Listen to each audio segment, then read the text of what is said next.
Ego. It is a person's perception of their self-worth, self-esteem, and self-importance. Recently in the modern age, ego has become more and more of a, relevant topic in the anime slash manga Blue Lock. They talk about how essentially in life you need an ego. Your ego needs to be so delusionally big it devours other people's ego in order for yourself to become successful.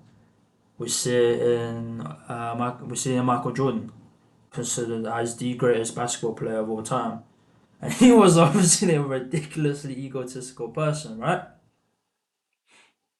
And so here's the question: should you have an ego? I don't quite have the answer. It's yes, it's kind of no, but it's also maybe. For example, if this loser person, beta male, skinny ass motherfucker, in my opinion, you need an ego because chances are you're probably clinically depressed. And if some guy's coming out and telling you, you need to drop your ego, you need to drop your ego, yeah, drop your self importance, you're gonna go from clinically depressed to clinically suicidal. However, on the opposite spectrum, if you're this fucking egotistic guy, full of confidence, full of this, full of that, what do, but you've not done anything in life, you've not really achieved anything, then yes, you need to cut down your ego, right? Otherwise, that's literally delusion. And here's where the maybe comes in. If you have a stack of undeniable proof that you are what you say you are, then at that point it's kind of, I guess, up to you to decide whether to have an ego or not. They do have a timeout. Decide not to use it. Curry, way downtown. Bang! Bang! Oh, what a shot from Curry! Stephen Curry taking a shot from there is straight up egotistical. Or at least it should be considered egotistical. But because it's Steph Curry, we as the viewers watching, we're just like, oh, it's Stephen Curry. Stephen Curry and same with like all the other great basketball players of all time have a right to be an egoist. We know they've been putting in the work. We know they've, put up, probably 1,000, 2,000 shots every day in training. The stack of undeniable proof, the MVPs, the all-time defensive regarding to like Michael Jordan and all the other records he's broke, gives them this right to be so egotistical. Genuinely, truly believe you need an ego to achieve great things or to achieve things to that standard. You need the ego and you need the hard work in combination. So after saying all of these things, ego is good, right? It is a must have, right? Well, it's to do with what you want.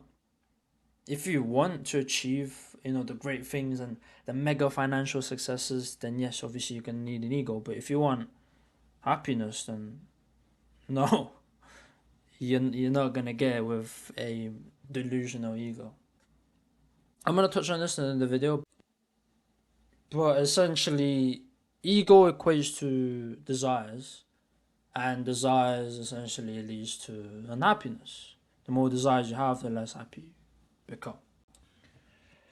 You see, when you have, achieved all of these great things, financial success, what do, and you have the millions and millions and cars and the watches and the diamonds, whatever, right? You're not getting true happiness from those things. I'm sure we hear from successful people all the time. Money doesn't buy happiness, and to an extent, yeah, it doesn't. I do believe you obviously need money though, right? But having all of these external things is external happiness. It's not true intrinsic happiness that comes from within. You're not really achieving anything by that, so you're not truly happy. And ego actually is like the reason why most successful people end up failing. It's because you become so egotistical when you're at the top. You have this stack of undeniable proof that you're this big dog, top G, what do, you start underestimating people. Every single successful people, every single successful empire, great conqueror in history, the only reason the empires and their rule failed is because of their ego. The hubris was their ego. They started underestimating people. They started doubting that someone else could actually be better than them because they are at the top, right? And so they doubt that other people can actually exceed them in becoming better in what they do. And so here's my no BS guide to ego and when you should have it and when you shouldn't have it. When you're starting out as a young man, when you're starting out, really with no proof, no validity to your name, I think you need an ego. You need some sort of delusion that's going to give you some sort of motivation, that's going to give you some sort of drive to achieve the big things that you want to achieve. Because every young, ambitious man is trying to achieve something big at the end of the day, if you want to understand. And as you start achieving more, you start getting more proof that you are this person, you are him, you start gaining confidence. And at that point, you could probably control your ego a little bit because you're more leaning towards the confidence side than, more towards the egotistical side. You're still going to have an ego, right? But it's not really that deep. You can probably get under control at that point, right?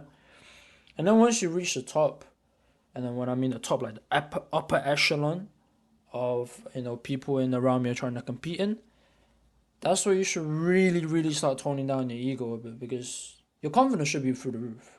It's good to have confidence. Now it's like, yeah, you are at the top, but you should always have that ego in check. And a good way to have an ego in check is to dive into different other realms of human endeavor. For example, I know Alex Hormozi does this. Is like compared to 99.9999% of people, he'll be infinitely more successful than them. But he still compares himself to people like Warren Buffett, who are literally billionaires, to essentially keep his ego in check. Because the only reason at that point you have a big ego is because you'll be a big fish in a quote-unquote small pond. Usually you need to put yourself as a, still a big fish, but just in a bigger pond. So competing against more people, that way it'll keep your ego in check to a certain degree and you'll keep striving for more and more and more. Unless at that point, you just want to do whatever the fuck you want. But for me anyways, when I reach that top, I want to keep striving and then eventually I'll do it, right? So yeah, at that point you probably won't even needing your ego. At that point you can truly focus down on true happiness. So I just want to leave off with a quote, to be honest. Ego is a very wonderful servant. However, it is an extremely, extremely terrible master.